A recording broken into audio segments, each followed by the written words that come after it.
নমস্কার, আমি মৌসুমী চলে এসেছি আবারও হেসেলে। এত ফোনে দেখছি কি বলবো, কাচের পায়েস কাচের পায়েস কাচের পায়েস। আজ মনে হলো আমিও করে নিই, তাই করে নিয়েছি কাচের পায়েস।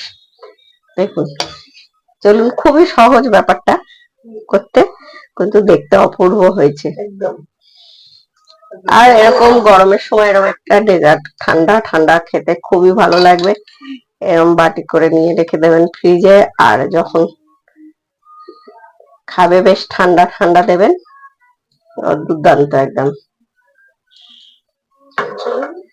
ভিডিওটা পুরো দেখার সবাইকে অনুরোধ রইল, প্লিজ দেখে কমেন্ট করবেন, লাইক করবেন, না দেখে করবেন না, দরকার নেই করার। কারণ সত্যিকারের কথা, এটা রাগ নয়, প্রচন্ডই কষ্ট হয় একটা ভিডিও করতে, যারা করেন জানেন, বিশেষ করে আমাদের এই গরমে এক একটা রেসিপি করতে। তাই প্লিজ না দেখে করবেন না, না দেখে ভুলভাল কমেন্ট একদমই করে যাবেন না, তবে দরকার নেই করার।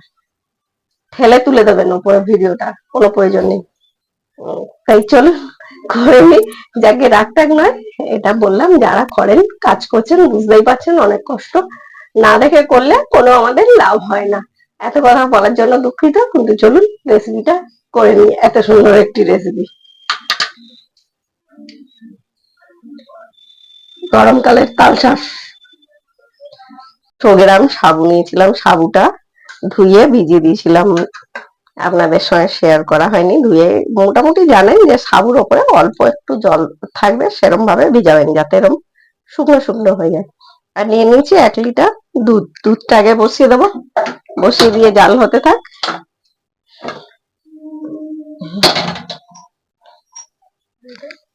আর এটা হচ্ছে এই যে, এবার একটু চটকে নিতে হবে। এটাই হচ্ছে এই যে কাচের পায়েসের আসল জিনিস। এত কাচের পায়েস আমি দেখছি ফেসবুকেতে, নিজে আর না করে আর পারলাম না। এটাকে কিন্তু ভালো করে মাখতে হবে। আমি একটু চটকে মেখে নিয়ে, এর মধ্যে কিন্তু আর কিচ্ছু দেয়া নেই, জাস্ট অল্প একটু নুন দেবো, 1 চিমটি। এই যে বা হাতে করে দিয়ে দিলাম 1 চিমটি নুন। আমাদের দেখুন মাখা হয়ে গেছে। খুব একবারে মিহি করতে হবে না, একটু দানা দানা আছে। হাতটা একটু পরিষ্কার, হাতটা ধুয়ে নিয়েছি আমরা পরিষ্কার করে। এবার হাতে নিয়ে নেবো এই যে একটুখানি ঘি মাখে, কারণ হচ্ছে তবে এই হাতে এটা খুব একটা লাগবে না। আর এই যে বেশ হাতে লাগবে না। আর এরকম খুব বড় বড় নয়, বলগুলো ফুলে ফুলে আরো বড় হবে রসগোল্লার মতো, তাই এরকম ছোট ছোট করে গোল গোল পাকিয়ে নেব। খুব সিম্পল, লম্বা করলে লম্বাও করতে পারে। সবকটা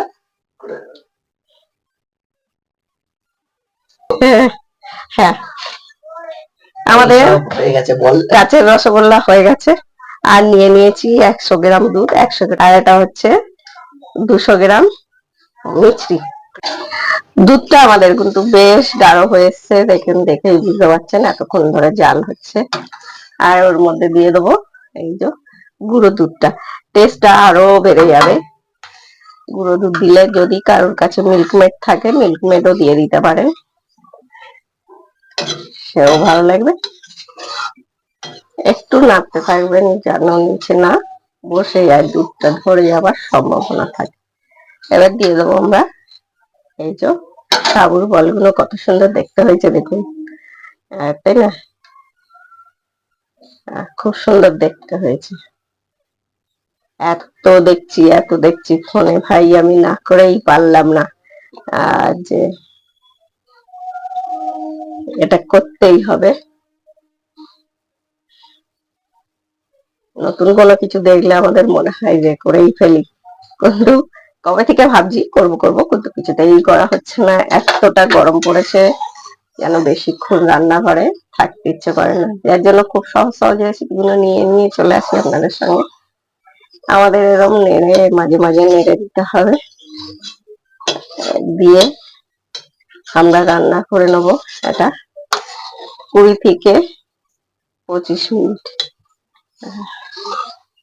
মিডিয়াম আছে রান্না করব, নাহলে হাই আছে করলে তো দুধটা একদম শুকিয়ে যাবে। আর একটা ঢাকা দিয়ে দেবেন, উঠলে উঠলে একটু খুলে নেড়ে নেড়ে দেবেন। দুধ তো উঠলে উঠবে, নাও ঢাকা দিতে পারেন। 20 minutes later. দিয়েছি, আমাদের ফুটছে আর আস্তে আস্তে দেখুন কেরম ভেসে ভেসে উঠছে। এগুলো যত হয়ে উঠবে দেখবেন রসগোল্লার মতো ওরম ভাবে ভেসেই উঠবে সুন্দর। A few minutes later. আসাট হয়েছে, তার মধ্যে কিরম ফুলে ফুলে বড় বড় হয়ে গেছে, আর সব কটা কিন্তু ভেসে উঠেছে। আর নরম তো কি বলবো, সত্যিকারে অপূর্ব নরম হয়েছে এক্ষুনি। আরো আমরা একবার গ্যাসটাকে হাই করে দেবো, দিয়ে আরো 10 মিনিট করে নেবো। এবার তখন দিয়ে দেবো এই যে মিচড়িটা।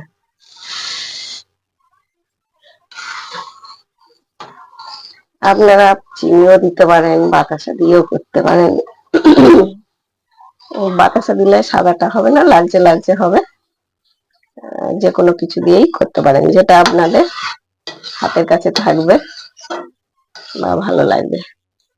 আমরা আরো 10 মিনিট রান্না করে নেবো, এবার হাই করে দিয়ে। 10 minutes later. হয়েছে ফুলে আর সব কটা ভেসে উঠেছে। যেটা হচ্ছে কথা, দুধটাও খুব গাঢ় হয়ে গেছে।